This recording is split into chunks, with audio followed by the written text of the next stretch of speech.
بسم اللہ الرحمن الرحیم۔ السلام علیکم پیارے دوستو، آپ دیکھ رہے ہیں ڈسکور اوریجنل اور میں ہوں اسد۔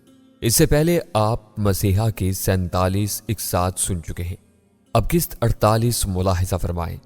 لیکن اس سے قبل اگر ابھی تک آپ نے ہمارے چینل کو سبسکرائب نہیں کیا تو ہمارے چینل کو سبسکرائب کر لیں اور بیل آئیکن کو کلک کر لیں تاکہ آپ کو تمام تر ویڈیوز ملتی رہا کریں۔ اور ساتھ ہی آپ سے ریکویسٹ ہے کہ ہماری ویڈیو کو لائک کیا کیجیے، اپنے دوستوں کے ساتھ شیئر کیا کیجیے اور کمنٹس باکس میں ہمیں اپنی آراء سے لازماً مطلع کیا کیجیے۔ آئیے اس داستان کا آغاز کرتے ہیں۔ یک میری آواز فرتے جوش سے مرتعش ہونے لگی۔ ہوٹل کے مالک کو پہچان لینے کی وجہ یہ تھی کہ جب ہم اس ہوٹل میں داخل ہوئے تھے تو ہم تینوں نے اسے ریسپشن پر عملے کے افراد کے ساتھ دیکھا تھا۔ وہ اس وقت چند ویٹرز کو ڈانٹ ٹپٹ کر رہا تھا۔ معلوم ہوا تھا کہ یہ ہوٹل کا مالک منیر گانجا ہے، لیکن اب مطلوبہ نوجوان کی اس کے ساتھ موجودگی ہمارے لیے اچنبے کا سبب بننے لگی تھی۔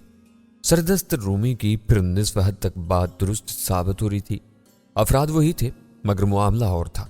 اول اور ذکر دونوں بھاری جسامت والے آدمی اس وقت جیپ میں سوار ہونے کی کوشش کر رہے تھے۔ وہ نوجوان منیر گانجے کے آگے تیز تیز قدموں سے چل رہا تھا۔ پہلے والے اس کے دو ساتھیوں میں سے ایک سوار ہو چکا تھا۔ دوسرا نوجوان اور ہوٹل کے مالک منیر کو آتا دیکھ کر جیپ کا دروازہ کھولے کھڑا ہو گیا، مگر نوجوان کے قریب آتے ہی وہ سوار ہو گئے۔ منیر نیچے کھڑا رہا۔ وہ اب ان سے ہاتھ جوڑ کر کچھ کہہ رہا تھا۔ اس کا انداز ایسا تھا جیسے وہ ان تینوں کی منت سماجت کر رہا ہو، یہاں تک کہ کھڑکی کی سیٹ والے نوجوان نے اسے دھکا دیا اور جیپ اسٹارٹ کر کے آگے بڑھا دی۔ منیر کچھ دیر کھڑا جیپ کو حسرت سے جاتا دیکھتا رہا۔ اس کے بعد اس نے سیل فون نکالا اور کسی سے باتیں کرتا ہوا ہوٹل کے دروازے کی جانب پلٹا۔ پلک چھپکتے میں میرے ذہن میں ایک خیال ابھرا اور میں دروازے کی جانب بھاگا۔ میری سرکت پر یقیناً طارق اور رومی ہکا بکا رہ گئے تھے۔ میں ہوٹل کی مختصر سی لابی میں آ گیا اور میری متلاشی نظریں دروازے پر جمی رہیں جہاں سے منیر گانجا ہنوز سیل فون کانوں سے لگائے ہوئے ریسپشن کاؤنٹر کے برابر میں بنے چھوٹے سے کمرے کی طرف جا رہا تھا۔ یہ اس کا شاید آفس روم تھا۔ میرا دل سینے میں تیزی سے دھڑک رہا تھا۔ میں گردشی نظروں سے کاؤنٹر کی جانب دیکھنے لگا۔ وہاں دو افراد اپنے کام میں مگن تھے۔ میں تیزی سے کھسکتا ہوا قریب ایک ستون کی آڑ سے دوسری جانب کے خلا میں آیا، یہاں سے کمرے کے دروازے کے پاس کھڑا ہو گیا۔ اب میں اندر موجود منیر کی فون پر ہونے والی گفتگو بآسانی سن سکتا تھا۔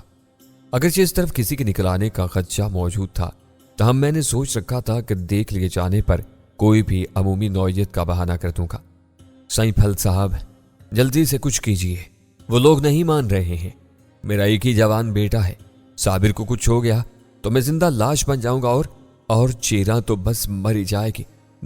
نہیں پھل صاحب، میں تمہاری بہن کو بد دعا نہیں دے رہا، میں تو اچھا چنگا پڈی مہربانی سائیں پھل صاحب، ہن تساں ہی کچھ کرے سو۔ زمیندار جبار ماہی ڈاڈا ڈنگا ہے۔ مجھے ہوٹل کے مالک منیر گانجے کی آواز سنائی تھی جس سے وہ فون پر باتیں کر رہا تھا، اور میں اس کے منہ سے جبار ماہی کا ذکر سن کر چونکے بنا نہیں رہ سکا۔ معاملہ کچھ سمجھ میں آیا تھا۔ میری کہ جبار گروپ نے اس کے بیٹے کو اغوا کر لیا تھا اور اس کے ساتھ ہی اس سلسلے میں اس سے بات کرنے آئے تھے۔ وجہ ابھی نامعلوم تھی۔ اب وہ کسی سائیں پھل صاحب سے مدد کا خواہاں تھا۔ شاید منیر گانجے کی بیوی سائیں پھل کی بہن بھی تھی اور اغوا ہونے والے لڑکے کا وہ ماموں بھی تھا۔ بس یہی بات ہوئی اور پھر منیر نے کسی کو بلانے کے لیے گھنٹی بجا دی۔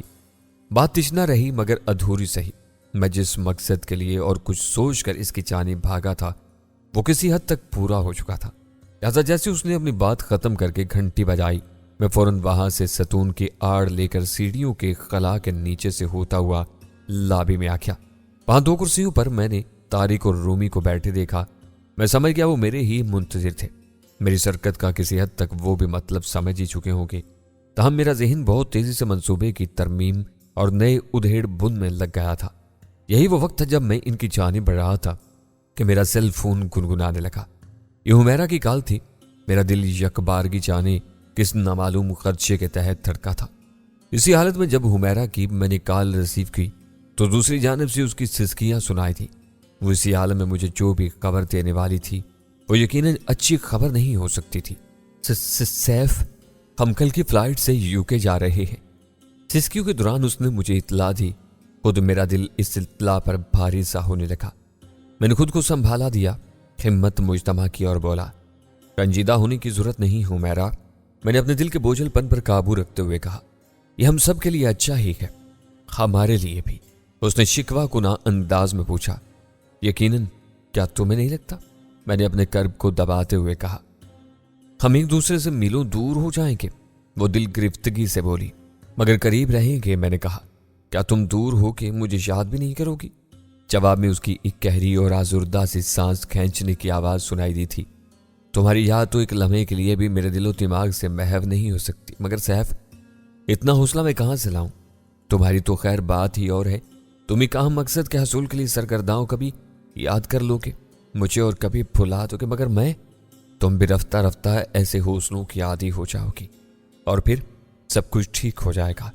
मैंने गिरा लगाई, जाने से पहले एक बार मिल सकती हो? उसने जैसे इल्तिजा अमेज अंदाज में कहा, शायद नहीं, मैं कहीं मसरूफ हूं और लाहौर से बाहर भी। मेरे दिल पर पत्थर रख के कहा, और शायद मैं तुम्हें सियाफ करने का हौसला ना पा सकूं। और तुम भी, बेहतर यह है कि मुझे दुआओं में याद रखो और मेरे मिशन को भी।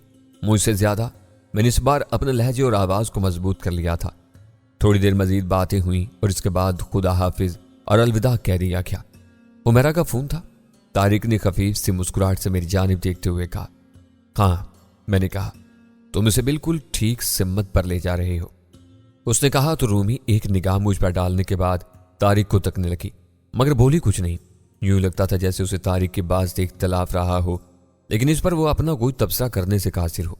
मैंने इस मौजूद से हटते हुए इन्हें होटल के मालिक मुनीर कांजे की किसी फल साई से होने वाली टेलीफोन गुफ्तगू के बारे में आगाह कर दिया। ओह, तो तुम अब एक डॉक्टर से जासूस भी बन गए डियर सैफ? तारिक मुस्कुराया, ये बड़े पते की बात मालूम हुई है हमें। रूमी ने भी जोश से कहा, इसका मतलब है कि मुनीर कांजे की पुष्ट पर किसी ऐसे आदमी का हाथ है जो जब्बार से टक्कर लेने की ताकत रखता है। ये तुमसे किसने कह दिया? तारिक ने एकदम जैसे उसकी बात की नफी कर डाली। इसकी बात गलत भी नहीं थी, एक मफरूजा है मेरा। रूमी ने दिफा किया। जाहिर है मुनीर खुद तो इनके आगे हाथ जोड़ रहा था। यकीनन इसने अपने साले फलसाई को इस लायक करदाना ही होगा कि वो, ये बात अपनी जगह। मैंने मुदाखलत की, दुश्मन का दुश्मन हमारा दोस्त बन जाए तो काम आसान होने की पूरी तवक्का की जानी चाहिए। मैंने एक तरह से रूमी की हमायत में कहा था। हाँ ठीक है, हमें हर पत्ता खेलना चाहिए। बिलाखिर तारिक ने कहा, तुम्हारे जहन में अब आगे का क्या अल्लाह अमल है? तारिक ने सवालिया नजरों से मेरी जानिब देखा। यह हमारी खुशकिस्मती है कि हमें यहाँ आते ही एक राह मिली है। मैंने कुछ देर सोचने के से अंदाज में कहा, मुनीर कांजा की दुखते रग को छेड़कर हम इससे जब्बार के बारे में मजीद कुछ जानकारी हासिल कर सकते हैं। रही सही कसर इसका सुल्तान राही टाइप साला फल साई पूरी कर देगा। यकीनन मुनीर के थ्रू हम इससे भी एक अदद सूदमंद बैठक लगा सकते हैं। यह बिल्कुल ठीक रहेगा। रूमी एक बार फिर मेरी हमायत में बोली, हमारे साथ इस इलाके में किसी बासर मकामी का साथ भी जरूरी होगा। तारिक ने पुरसोच सी हुमकारी भरी, फिर एक नजर रूमी के चेहरे पर डालकर मुझसे मुखातिब होकर बोला, तो मुनीर के साथ किस बरते पर रवाबत बढ़ाओगे? ये मेरा काम है। मेरे साथ रूमी अगर हो तो बेहतर रहेगा। मैंने कहा। रूमी ने झट हामी भर ली। मेरे बारे में क्या ख्याल है? तारिक मुस्कुराया, नेक ख्याल है, लेकिन बेहतर होगा पहले मैं और रूमी उसे एतमाद में ले, इसके बाद तुम 20 सामने आ ही जाओगे। बेहतर होगा कि एक पांव बचा के किसी नई राह का रिस्क लिया जाए। गुड, मैं समझ रहा हूं। So you ready? Of course. मैं उठ खड़ा हुआ और रूमी की तरफ देखा। वो भी मेरी नजरों का मतलब भांपते ही अपनी जगह छोड़ चुकी थी। हम दोनों कमरे से निकलकर होटल की लॉबी में आके मेरी नजरें रिसेप्शन के अकबी सतून में बने मुनीर गांजे के शाहाना तर्ज के ऑफिस रूम की तरफ उठ गई। मैं इस्तकबालिया की तरफ बढ़ गया। रूमी मेरे साथ थी। एक्सक्यूज मी, मैंने वहां मौजूद आदमी से कहा। जी फरमाइए, मैं आपकी क्या खिदमत कर सकता हूं? उसने पेशावराना इखलाकियात का मुजाहरा किया। हमें दरअसल होटल के मालिक मुनीर कांजा साहब से मिलना था। मैंने कहा और इस पर जैसे एक बम गिरा। वो बेचारा यही समझा कि शायद इनसे कुछ गलती हो गई थी और अब हम उनकी शिकायत करने वाले थे। क्यों जनाब, खैरियत? हमसे कोई गलती हो गई हो तो?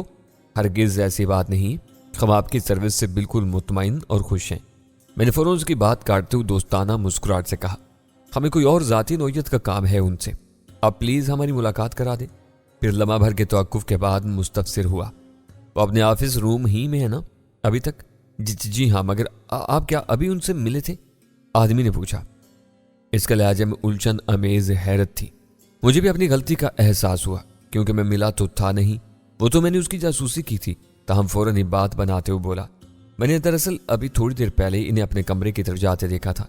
इसी असना में एक वर्दी पोश आदमी वहां आया तो उस आदमी ने वर्दी पोश से कुछ कहा और फिर हमें उसके साथ रवाना कर दिया। हम एक रेलिंग का चक्कर काट कर अक्कब में आ गए और वो हमें लेकर अंदर चला गया। सामने मुनीर गांजा एक भारी सी कुर्सी पर बैठा सिगरेट के कश लगा रहा था और किसी गहरी सोच में मुस्तगरक था। सर, ये आपसे मिलना चाहते थे, हमें साथ लेकर आने वाले ने नहायत मोदबाना अंदाज में मुनीर से कहा। वो चौंक कर मेरे और रूमी के चेहरे की तरफ तकने लगा। कौन है आप लोग?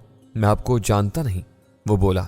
बेशक आप हमें नहीं जानते, मगर जान पहचान कराने में क्या देर लगती है, बशर्ते कि आप हमें बात करने का मौका दे। मैंने कहा, बैठो। उसे कहते हुए हमें बैठने का इशारा भी कर दिया। मैंने दानिस्ता उस आदमी की जानिब गर्दन मोड़कर देखा। मुनीर समझ गया और उसने उसे जाने का कहा।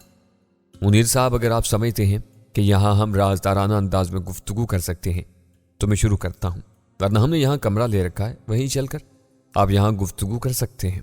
उसने मेरी बात काट दी और एक बार फिर मुझे और रूमी को इश्तबाह अंगेज नजरों से घूरने लगा। ओके, मैंने कहा, फिर नीची आवाज में बोला, हम दरअसल आपके बेटे के बारे में बात करने आए थे जो जब्बार या उसके आदमियों की गिरफ्त में है। मेरे ये कहने की देर थी कि इस पर अजीब सी कैफियत तारी होगी। पहले एक अनजाना सा खौफ उसके चेहरे और आंखों में चमका था, फिर एक उम्मीद सी चमकी जैसे किसी बेयारों मददगार को तिनके का सहारा मिल जाए। तो तुम क्या जानते हो मेरे बेटे के बारे में? बिलाखिर उसने हकलाते हुए पूछा। यही कि जो मैं अभी आपको बता चुका हूं, मैंने कहा। जब्बार एक खतरनाक आदमी है, हम दरअसल उसी की बेखूनी के लिए यहाँ आए थे। ये इत्तिफाक ही था कि हमने अभी थोड़ी देर पहले आपके और उनके आदमियों के दरमियान होने वाली गुफ्तगू, ये कहते हुए मैंने उसे मुख्तसरन इस बारे में बता दिया जो मैं उसकी रैकी के दौरान देख और सुन चुका था। तुम खुफिया पुलिस के आदमी हो तो मेरे लिए यह बात सूदमंद नहीं साबित हो सकती। उसका लहजा में साफ गोई और दबा दबा खौफ था। वो एक बाप था, एक जवान बेटे का बाप। वो ऐसा कोई रिस्क नहीं लेना चाहता था जिसके बारे में उसे यकीनी तौर पर यह धमकी मिली हो कि पुलिस से राब्ता करने की सूरत में अगवा कुनिंदगान उसके मगवी बेटे का क्या हशर कर सकते थे, वगैरह वगैरह। लिहाजा मैं उसकी तसल्ली की गर्ज से बोला, हम खुफिया पुलिस के आदमी होते तो तुम्हारी इस वक्त तक जासूसी करते जब तक तुम जमींदार जबार से कोई खुफिया मामला तारी न तय कर लेते। यहाँ तुम्हारे सामने नहीं बैठे होते तो फिर तुम जरूर उसके साथ दुश्मनी के चक्कर में आए हो। वो एकदम बोला, मगर उसके साथ किसी भी किस्म की दुश्मनी नहीं पालना चाहता मैं। मेरी उम्मीदों पर ओस पड़ गई। वो मेरी तवक्का के खिलाफ बुज़दिल साबित हुआ था। मैं तो समझा था कि उसे मदद मिलते ही खुशी होगी, मगर उसका उल्टा असर हुआ। ताहम मैं मायूस नहीं हुआ और उसे कायल करते हुए बोला, बुज़दिली दिखाओगे तो नाकाबिले तलाफी नुकसान उठाओगे मुनीर गांजा। मैंने लहजा बदल दिया। तुम जब्बार को नहीं जानती कि उसने तुम्हारे बेटे को क्यों अगवा कर आया है? उसने कोई मुतालबा किया तुमसे? मेरा मतलब है ज़र तावान का मुतालबा। इस बार रूमी ने गुफ्तगू में हिस्सा लेते हुए सवाल किया। हाँ, कितना? मुतालबा रकम का नहीं, किसी और शय का है। किसी और चीज का मुतालबा? मैं समझा नहीं। मेरी 3 कैनाल जमीन है जो उसके इलाके से मुत्तसिल है। वो उन्हें पोने इसके सौदे पर मुझे मजबूर करना चाहता है। ओह, तुम्हारा मतलब है कराकोट से मुत्तसिल? मेरे इस्तफसार पर वो चौंका। तुम्हें इसका इल्म है? मैंने उसके सवाल को नजरअंदाज करते हुए अगला सवाल कर डाला। और तुम देने पर राजी हो? जाहिर है अब कोड़ियों के भाव देना ही पड़ेगा, मगर तुम मेरी क्या मदद कर सकते हो? उसने पूछा। क्या तुम चाहोगे कि तुम्हारी जमीन बच जाए और बेटा भी तुम्हारे पास सही सलामत पहुंच जाए? मेरी बात पर वो मखमसे का शिकार हो गया। इसी वक्त कोई अंदर दाखिल हुआ जिसे देखकर मुनीर गांजा एकदम उठ खड़ा हुआ। इस शख्स को देखते ही उसका चेहरा एकदम खिल उठा। यूं लगा जैसे उसके सर का बोझ उतर गया हो। वो उसे खुशी और उम्मीद भरी नजरों से देखते हुए बोला, आओ आओ फलसाई, मैं बहुत परेशान था। हमने गर्दन मोड़कर उस नवाद की तरफ देखा। वो एक अधेड़ उम्र मगर अच्छी सेहत और जुस्से का लंबा तिरंगा आदमी था। रंग सांवला था, कद 6 फुट से भी मुतजावज और सीना चौड़ा था। चेहरे पर मेहंदी रंग की घनी मूछें और बालों का यही हाल था। उसने बेदाग खुली ठुली शलवार कमीज पहन रखी थी। इसके हमरा 2 और भी आदमी थे। वो इसके बॉडी गार्ड ही मालूम होते थे। उनकी बगलों से होस्टर झूल रहे थे। उसने गहरी नजर रूमी और मुझ पर डाली, फिर बोला तो इसकी आवाज बजते हुए ढोल जैसी लगी। इन दोनों को फारिग कर दो, फिर बात करते हैं। नहीं फलसाई, ये दोनों भी कुछ इसी किस्म की गुफ्तगू के लिए यहाँ है, मगर मुनीर हमारे बारे में इसे बताते हुए बोला। इसके बाद उसने जल्दी जल्दी मुख्तसर लफ्जों में हमारे बारे में उसे बता दिया।